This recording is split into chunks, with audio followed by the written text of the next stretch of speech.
Well, Sandra, I am really happy that you are able to meet with me today. Now, you write a lot of young adult and fantasy books, is that right?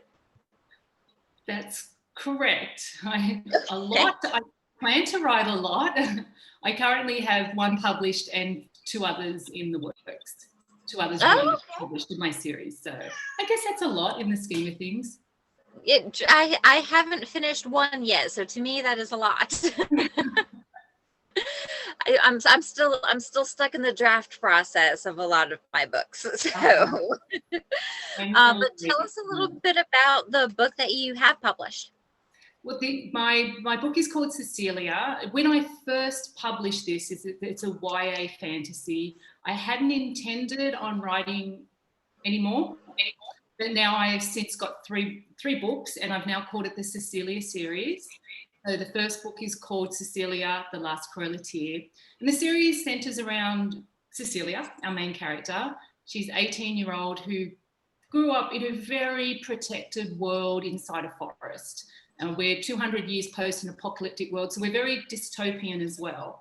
And basically, Cecilia, I would probably say book one is more of an origin story, where Cecilia is living her idyllic life, and soldiers from the last surviving city of Vetus come in. They raid her village, steal all the young men, and kill everyone except Cecilia. So she goes on a journey to try and find her brothers, and along the way, she gets embroiled in this complicated prophecy. She meets an assassin who was sent to kill her, but it turns out that he's part of the prophecy and he's actually her protector.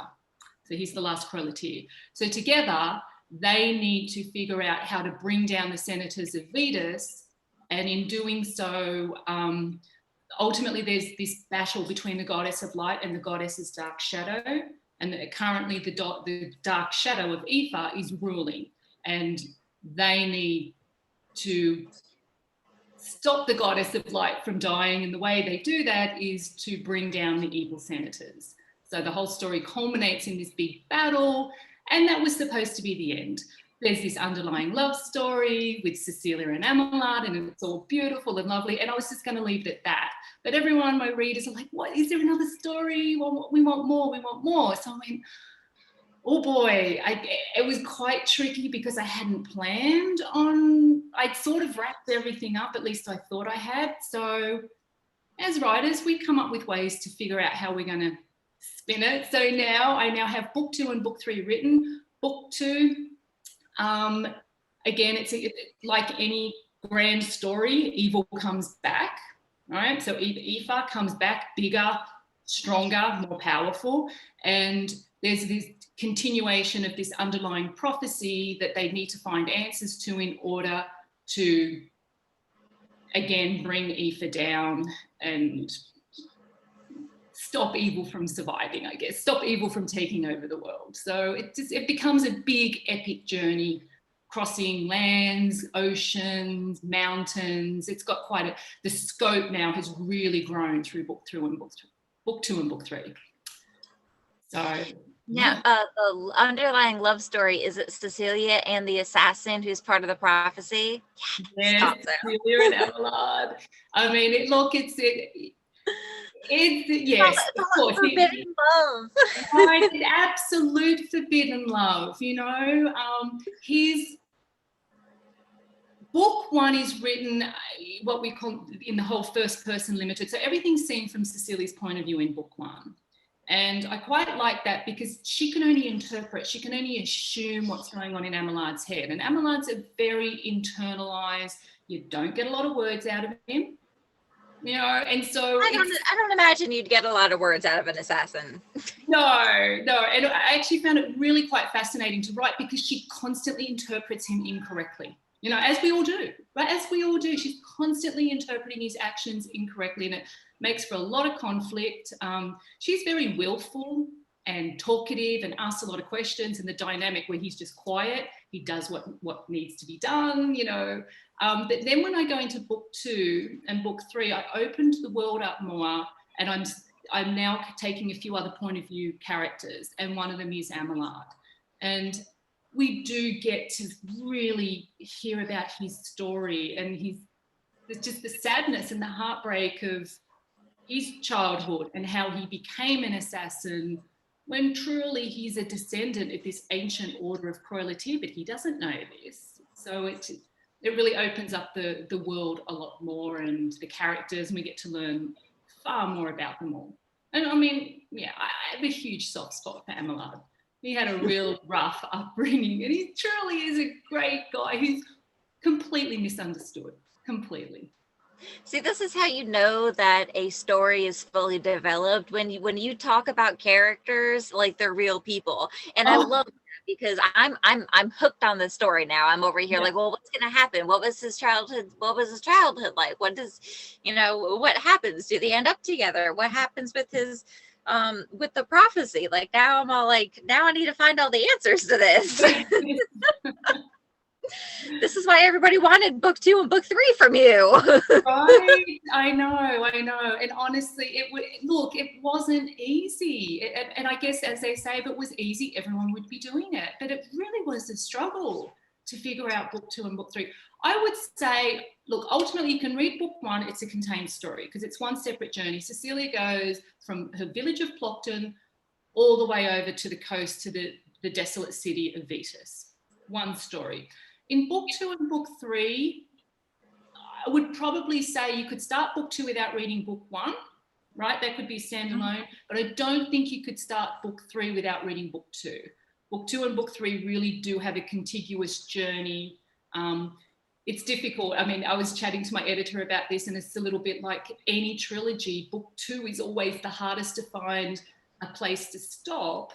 You know, like Lord of the Rings, everything. It's like, sort of, where do you stop? And you've got to try and give a strong enough arc of a bunch of things still happening in the second, in book 2, but you've still got to leave it with unanswered questions. So I'm really hoping that my readers are going to be very satisfied with what they get in book 2, knowing full well that, hey, no, don't worry, book 3 is coming out. We will, continue this, because clearly everything isn't fully resolved in book 2, whereas everything it gets quite resolved in book 1. There's a little bit of an opening, but not really.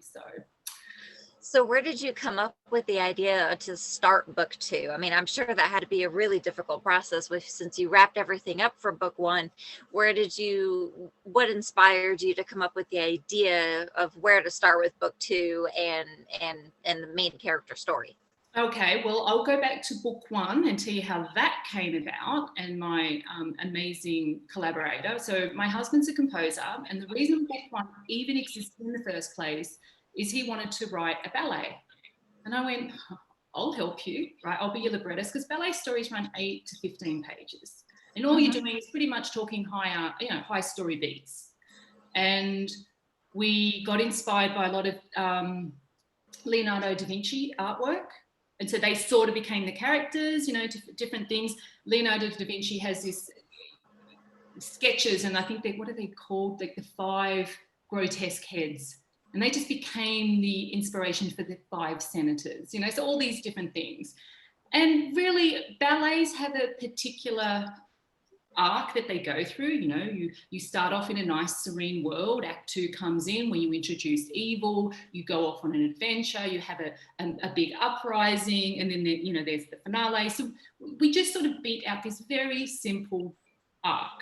And I literally got 5 acts. Cecilia in Plockton, Cecilia meets Amelard, like very, very basic.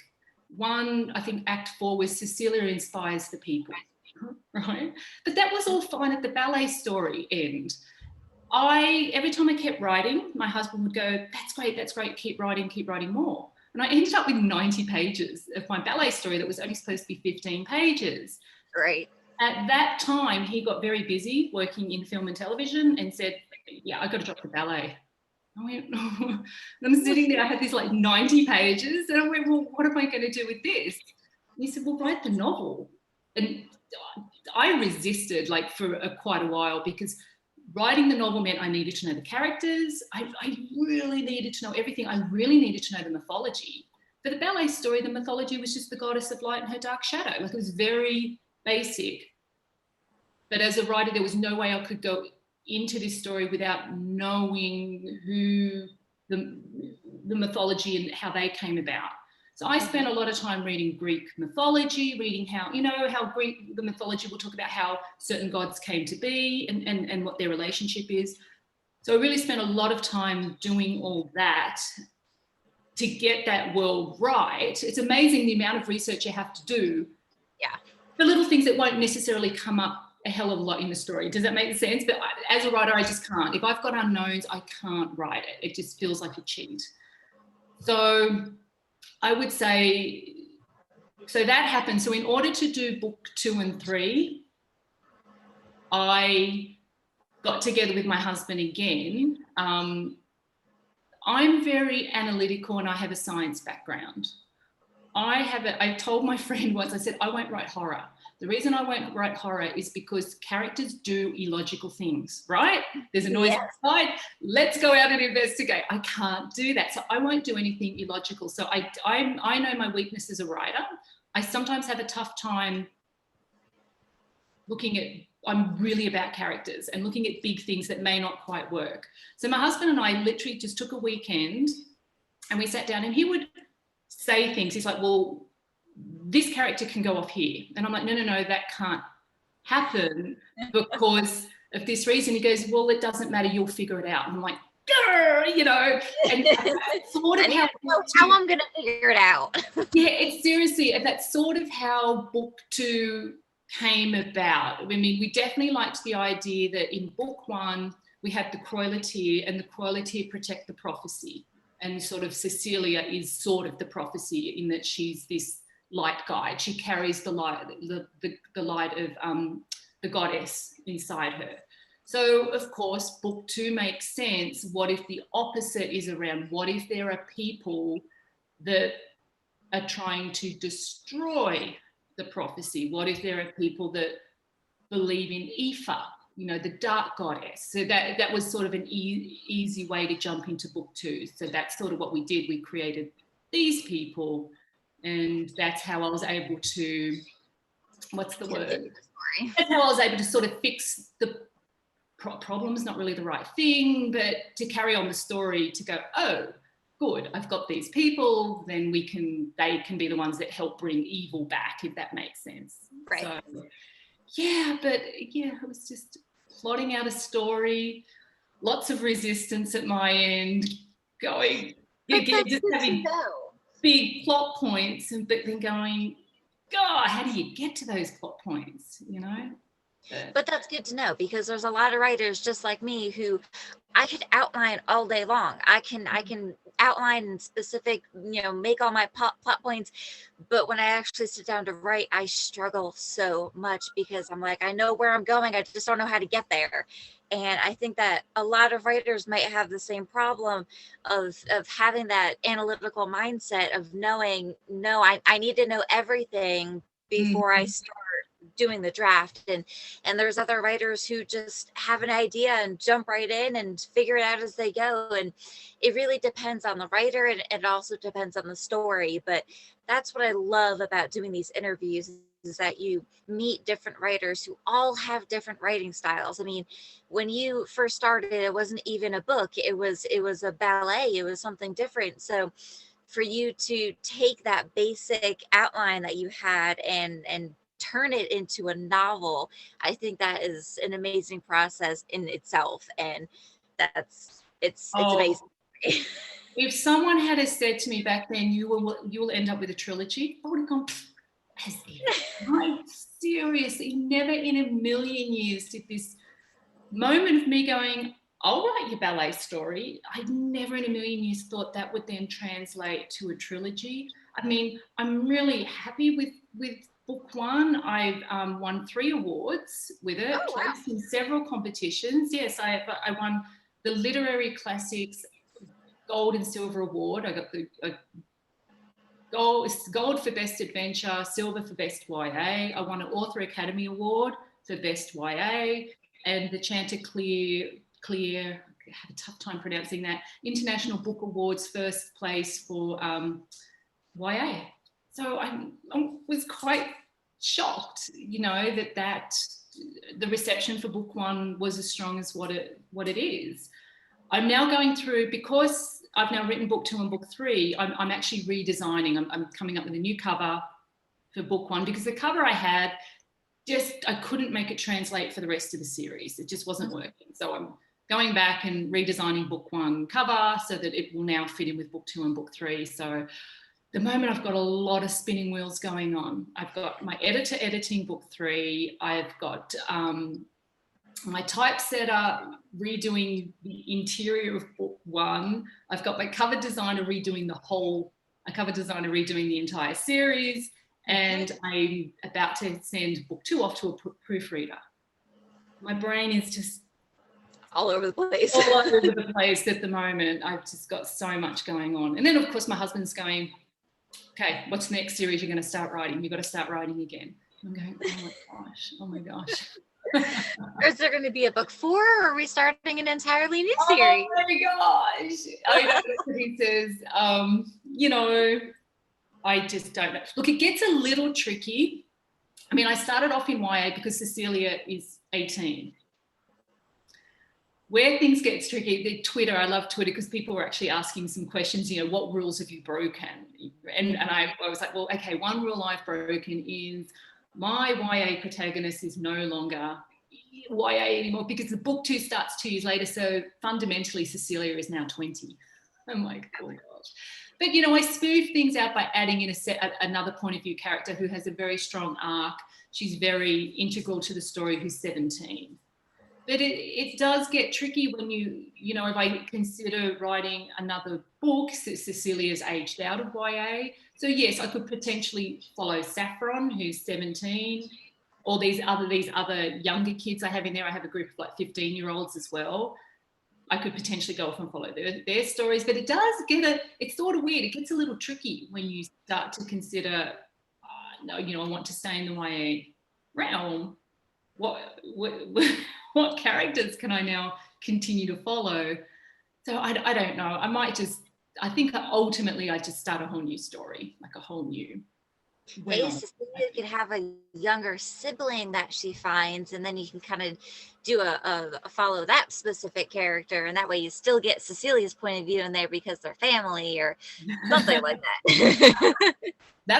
Cecilia's got 2 brothers. Unfortunately, they're older, so they've aged out as well. But yes, I mean, talking about things that we can do as writers with Amelard, yeah, of course, I'm able to go, because Amelard doesn't have anyone. He's an orphan.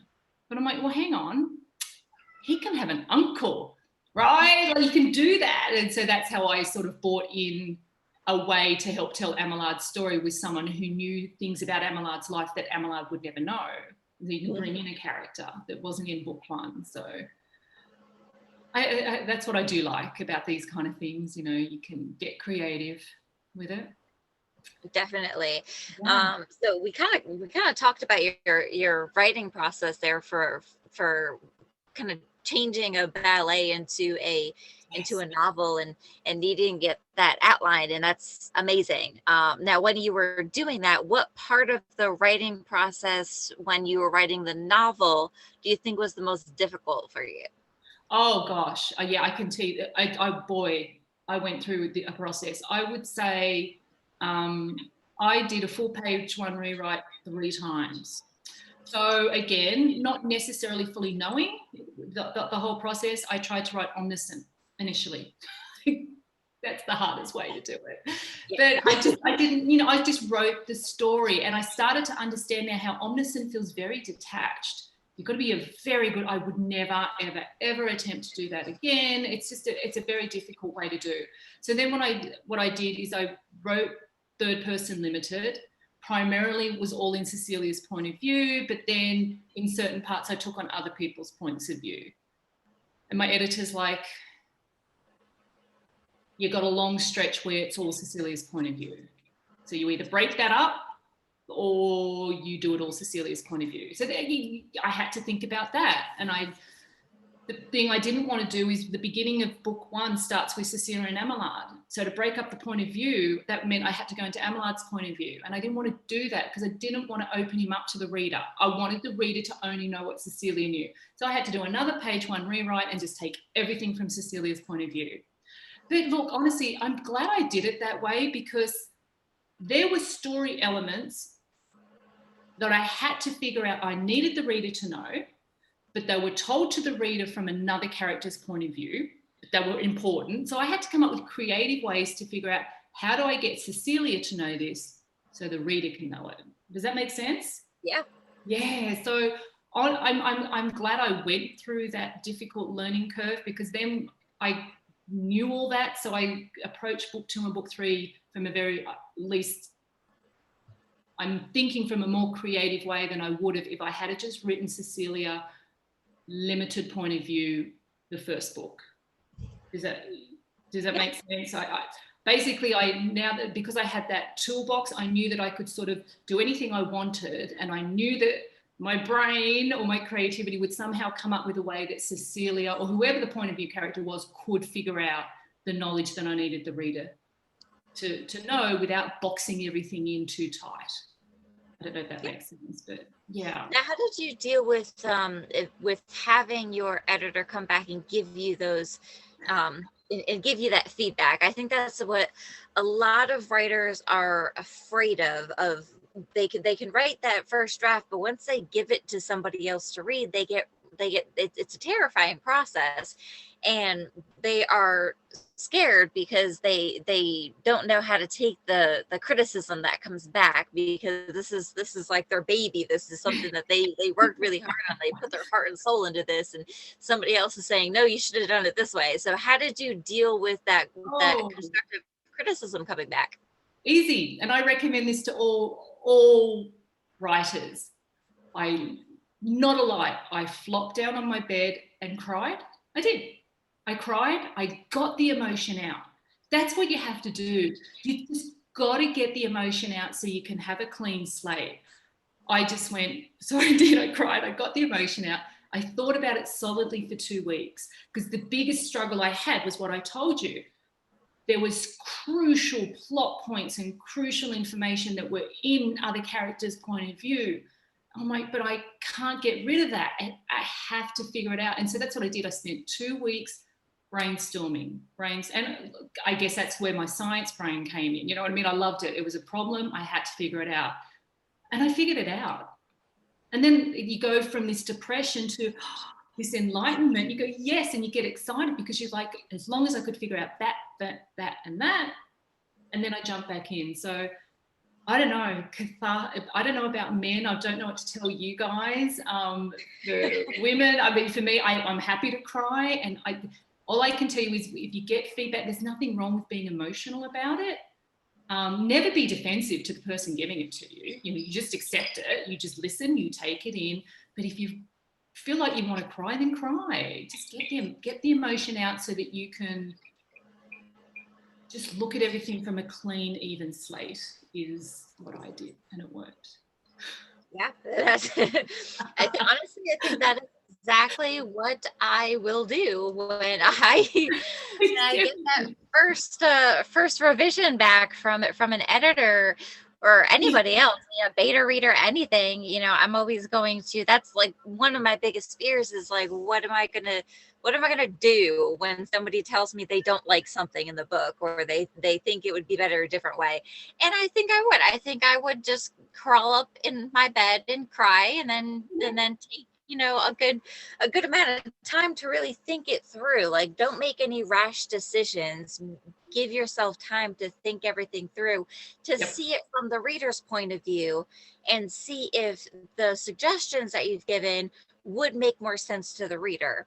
And really, you really have to take some time away from it before you start the revision process, in order to make sure that, just like you said, you have a clean slate. Your mind is in the right mindset to be able to start those revisions without being too emotional about them. Exactly. Yeah. Exactly. So that's my recommendation. Look, at the end of the day, with feedback, everyone's going to give you a note, right? Because that's just the way it goes. So your other skill that you do need to learn is what you're going to take and what you're not going to take. And if it's not constructive feedback, if it truly is subjective, like, oh, I don't like this, I don't like that character, that's meaningless to me. So I just move on. It's absolutely meaningless. If I can't receive a a constructive note as to why, I can't fix that. I can't fix subjectivity. So I tend not to take subjectivity to heart. It is what it is. You're going to get readers that don't like your work. It's yeah, I mean, you can't please everyone. exactly. So and I think that extends to reviews as well. Like after you get through the process of publishing, you know, I think a lot of writers, a lot of people who want to be authors, they do have that fear in the back of their mind of, what if somebody doesn't like my book? Are they going to put up a bad review or something like that? And you really just have to accept that some people are not going to like it. You know, people like different things. There's billions of people in the world. They're not all going to like the same genre of books. So yeah. Look, here's the thing that I would tell any new writer, or anyone, even for myself. Fear is the biggest enabler. I mean, you know, or disabler, sorry, is the word I want to say. Fear. And you just got to put fear aside, and you've got to be, what's the word? You know, I guess fearless is the opposite word, because I think fear limits a lot of people. A lot of people. I've got a lot of creative friends. So in LA, a lot of my friends are screenwriters, filmmakers, and you know, like I really hear like maybe they've made a short film or they've done something, they're too scared to put it in a competition. What if it gets rejected? Oh, even worse, what if it gets in and no one likes it, right? Isn't that the classic, the fear of success that people have? yeah. And that's a hard one, but I just tell people, I've had it all my entire, I've gotten better about fear. Definitely I've gotten better about it. But I think one of the reasons why I took so long to even consider writing a novel is I had the fear of, oh, I've got a science background. At school, I did really well in math, chemistry, physics, and I struggled in English. I liked English. I loved creative writing, but boy, did I have a tough time with my understanding grammar. Really, like even now, I try to read up about it and everything, but it makes my brain hurt, all the different words inside grammar. And I'm like, and so I just assumed I shouldn't be a writer because I'm not passionate about grammar, or I can't grasp it, if that makes sense. Oh, I have the absolute worst time with commas. Oh, like, honestly. When do you use them? How many can you use without something being a run-on sentence? Like, I don't know. I probably have way too many commas in everything I write. But what I've learned is, guess what? That's where experts come in. My editors. That's where editors come in. They come in. That's where they come in. My job is to write well-rounded characters, create conflict, put them on this epic journey, hopefully write it so that it, you know, makes sense. But really, at the end of the day, I don't beat myself up about not having the best sentences. They've gotten truly, I mean, outstandingly better because I've been learning as I go. You know, my editor gives me notes from book 1 and book 2, and I keep a list of all my bad habits. So now before I hand off to my editor, I go through my list of bad habits. I find all that stuff. I do my own edit. And so she's like, yeah, it's better. Yes. Better. But it is, you have to work on it. So I no longer have that feeling of because I struggled with English or grammar in high school, I shouldn't be a writer. I no longer worry about that anymore.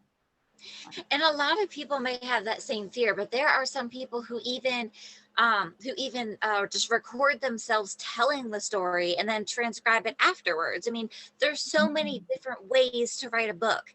And I think that a lot of people get caught up on following other writers' paths, where maybe they look online or they have a specific author that they like and they think they have to follow that specific writing process that writer followed. But you can't do that. You really have to make your own. You have to kind of get your basics down of story structure and then branch out from there and really make it your own process. And I think that's one of the most important things that I want every writer to know, is that you have to have your own process. You have to try different things and see what works for you. I would say for me, for an epic story, one thing I always had was my vision board. So all my characters and locations, I mean, I Google everything, you know, I try and find locations, or I've traveled a fair bit to, you know, lava fields and everything. So I take photos, I print all that up and I put it on the wall. And I can't tell you how invaluable that is, to just stop and I just look at that, and it helps me make sure I'm on the right path of where the characters are going. And that really works for me, having a vision board or wall, like it's an entire wall where I do my writing. So that's part of my process. And see, and when I have studied screenwriting, I heard a lot about that, the vision boards and using index cards and kind of spacing out the story that way. And I thought, why can't you do that with a novel?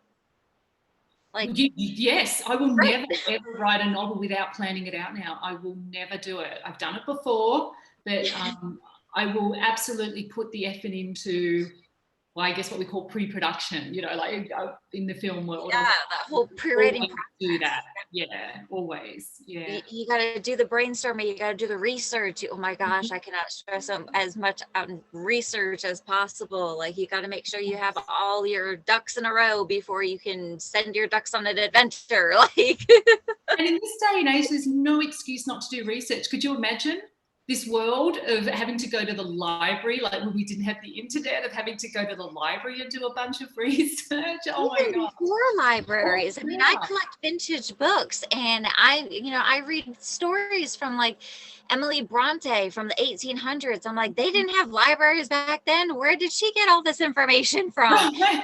It's just all in your mind. But literally, we have no excuse nowadays. Everything is online. You can literally find anything you want and then get creative with it. So there's no reason you can't do your research. Exactly. Yes. Oh gosh. So you mentioned that you have your vision board or your vision wall and you have all your information on there. So what is your writing space like? Like, do you have an office, or do you just write out in front of everybody? When do you have time to write? Like, what is that process like for you? My writing space is, so I'm sitting in my living room at the moment. I've got a little nook off my kitchen. It's a real little nook. And then the laundry's next to me. So really I have a desk, a Mac Mini, which is so tiny. My space is just a tiny little corner, and that's fine. That's all I need. The only annoyance is it's right near the cat door to go outside, and my little cat, she just is annoying because she will sit there and cry because she wants me to let her out the cat door. And I'm like, oh, so annoying. But pretty much every morning I get up and I write. My husband's a composer, so he's usually very busy. So during the day I sort of do everything, stop and make lunch, stop and make dinner, and do all that stuff. But both of us are very creative. We're both at home, but we for the most part keep out of each other's way. I am fortunate at the moment where I can focus for the most part full-time on my writing. I do work part-time remotely for a film production company, so that will take some of my time, especially if we're like delivering something or doing something. I might end up, not being able to write much at all. But otherwise, I set myself a goal. Like, if I'm solid on trying to finish something, I set a goal of 2,000 words a day. At least 5 days a week, sometimes 6 days a week, depending on how I feel. I won't be crazy and tell myself I have to do it 7 days a week. But literally what I do is I got this from Stephen King. He sort of gave me this whole thing. He said, what he does, he has his goal, and if he hits his goal by 11 o'clock, the rest of the day is his. If he's struggling and he's working till midnight or 1 or 2 o'clock in the morning, that's what he does. And that's pretty much what I do. And if I have a great day where I hit 2,500 words, I don't feel as bad the next day, maybe only hitting 1,500, if that makes sense. But having that visual goal, and I literally write it down. I really do. Initially, I sort of did, and I didn't think it would make any difference. But I write it down, and the amount of times I might be at maybe 1,500 words, it's 4 o'clock in the afternoon. I know I've only got a bit of time before I've got to get dinner on, and I'm like, I can stop now. But then I look and I'm like, no, you've only got 500 words, right? And it really helps. I go back and I finish my 2,000 words. and I move on. So that really helped me beat out book 2 and book 3 pretty much this year. I did them during lockdown. Oh, no, this year. I still think I'm in 2020. Last year, pretty much lockdown was what got me finishing book 2 and book 3. So. But I think that's something that that I've always worked towards as well. Is I try to give myself a goal. I want to write 2,000 words, or I want to write 10,000 words a week or something like that. I have to give myself a number to hit, because if I don't have a specific goal to work towards, then I'm just kind of floating, and I'm not good with that. So I really have to kind of give myself a deadline, give myself a schedule, and I have to stick to that, because if not, I'm kind of just like, okay, I wrote, a little bit today, that counts. But in reality, I really haven't written much at all, so my story hasn't moved any. I think a lot of writers fall into that trap. They don't give themselves goals, and they just meander, and they wonder why their novel becomes the 10-year novel. It's really important, and it's also important to make sure it's a realistic goal. Look, I don't want people listening to this going, but I can't give myself 2,000 words a day. That's fine, 500, 200. I was working full-time at a production company for book 1, and all I really had was in the morning. Production didn't start until 9 o'clock in the morning. So I would get into the office at 7, and between 7 and 9, that was it. I had 2 hours. So my goal was way shorter. I think it was like 500 words. Whatever it was in that 2 hours, I did. And part of me was like, I remember when I started this, I thought, is it really going to make that much difference? Boy, over 3, it makes a huge difference to just do it. And I was so glad that I got my butt out of bed. It was better for me because in LA, traffic. So it was far better for me to get up early, get into the office at 7, miss all that traffic, than just meander and get into the office at 9. You know what I mean? And it really made that difference, that 2 hours every morning to write. And I think that's what a lot of writers struggle with, is that self-discipline. Is that you set a goal and you say you're going to write for 2 hours every day, and all of a sudden it's bedtime and you're like, oh, I didn't write today. It's really setting that goal of, I'm going to write at this time, and I'm going to write this many words. And sometimes you really have to gamify the process. You have to tell yourself, okay, you can't watch Netflix unless you've written 2,000 words today. Yes. I would say, okay, I'm a big fan of Schitt's Creek. I don't know, have you watched it? It took me a while to get into it. I wasn't 100% sure, but that would be my sort of thing. I'm not allowed to watch an episode, right? I'm like hanging to watch an episode. I'm like, no, that would be my little treat. Once you hit your goals, you're allowed to go watch an episode, right? Yep. You have to, but then discipline for everything, right? That's like, okay, don't eat chocolate, don't eat ice cream. I mean, we've got to be disciplined in so many walks of life and everything. And writing is definitely one of them, because it's so easy to just sit and zone out. Right? Yes. or do busy time, jump on Twitter, jump on Instagram, get sucked into some sort of vortex. And absolutely. I mean, I can't tell you how many times I've told myself, okay, I'm going to sit down and write, and then I get everything set up, and then a tweet comes through my phone, and I'm like, oh, okay, and then I have to sit there and like, I responded to this person, but then I have notifications, and then I get sucked into that. Or I'm sitting there and I'm staring at my blank screen, and I'm thinking of what to write, and I'm thinking of my story, and I can think of my story for hours without actually writing anything down. And in reality, I haven't gotten anywhere. So it's difficult. I know, again, turn off all notifications, turn off email, turn off everything. And, I think the one thing I tell myself, because I know starting is difficult, right? Like, where to start. Maybe try this. It worked for me. The literal first thing that came into my head, I just wrote it down. I didn't analyze it. Just write it down. You just got to get those little fingers started, right? Then once the beauty, this is what I always say, the beauty is you can always edit. if you start off with a bunch of backstory and a bunch of, even though you know it's wrong, right? We all know you don't start with backstory. Don't start with, well, you start with action. But if you can't get to the action, just write anything down. Ultimately, you'll get to the action. And the beauty is you can cut all that stuff out when the time comes. But I know a lot of struggle. I hear it from a lot of writers. I can't start. I've got the story in my head. I can picture a few things. I just don't know where to start, because I think they have to start with the perfect sentence. Yes. Perfect opening sentence, that will come later, Right. Like, yes. And that's something that honestly, I just started these interviews last week and it never clicked for me until this week that I can't write the draft, edit, and revise all at the same time. I have to. No, can I do this?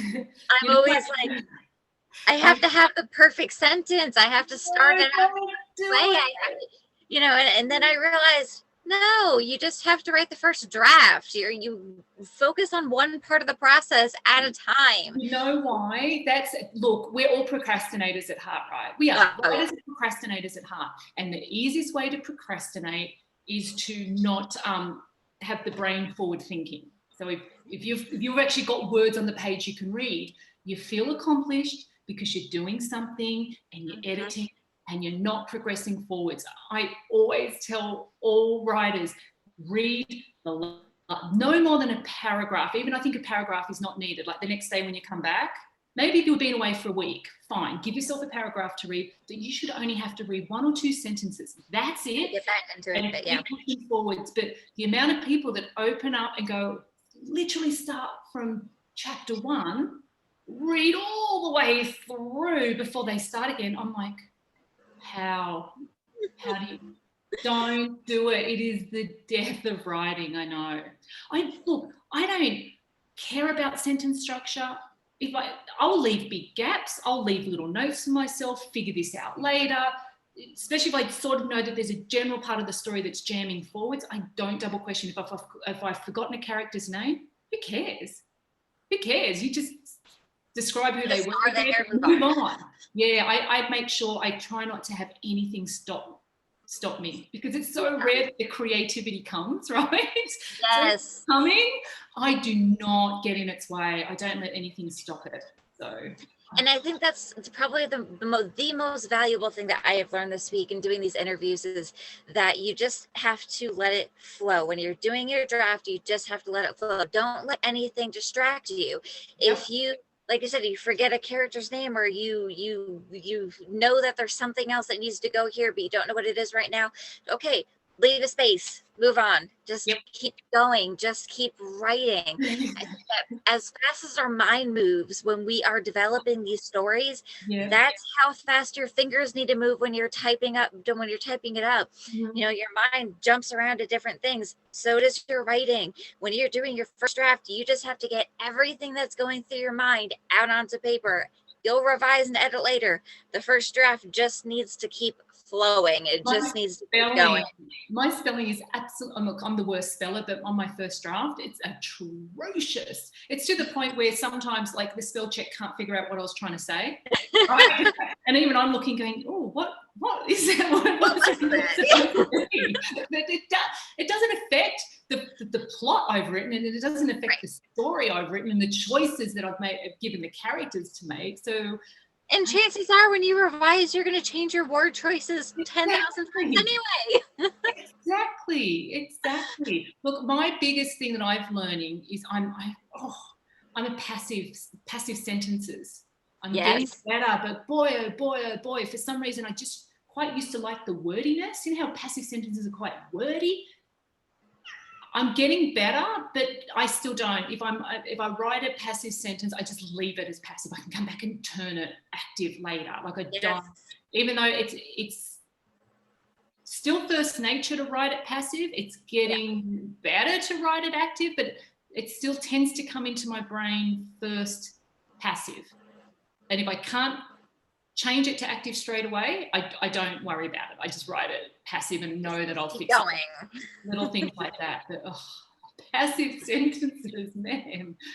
Oh, I think that's probably the thing that most aspiring writers struggle with. They don't know how to start, and they think that every sentence has to be perfect when they're writing their first draft. And yeah. I think that is the most valuable information that I could ever give an aspiring writer is it doesn't have to be perfect. It's not going to be perfect. Your first draft is a rough draft. It's supposed to be rough. It's going your rough draft is not what's going to be published. I don't think they understand. I'm like, my books usually get up to version 15, 16.